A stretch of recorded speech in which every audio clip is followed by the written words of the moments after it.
पहिली गोष्ट, राम मंदिरात जाण्यासाठी VIP लागतील का तुम्हाला? समाज इथल्या एखाद्या मागासवर्गीयाने, दलितांनी सांगितलं की माझी इच्छा आहे, तर तुम्ही त्याला सांगणार काय तू VIP नाही आहेस, तू मागे हो? हेच तर आम्ही म्हणतो. तुम्हाला काय आणायचं नेमकं देशामध्ये?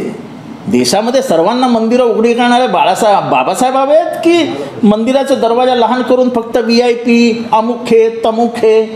नाही चालणार. तोडून टाकू दरवाजे. तुम्ही आम्हाला रोखू शकत नाही. आता कायद्याने रोखू शकत नाही.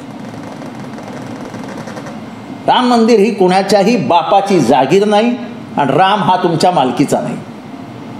तेव्हा हे एखाद्या दिवस जे काय थोटांड करायचं तेवढं करून घ्या. कारण कसं आहे, निवडणुकीचं वर्ष आलं की रामाचा बाजार मांडतात अख्ख्या देशाला माहिती. काहीच काम करायचं नाही 4.5 वर्ष आणि शेवटचे 6 महिने राम राम राम राम राम. जनता ह्यांना एकदा राम राम राम राम राम राम राम राम म्हणायची वेळ आणणारच आहे. सर, मोदी आणि रामलल्लाचा एक फोटो आहे. ह्याच्यावरनंच वाढलेलं अहंभाव किती मोठा आहे हे दिसतंय ना.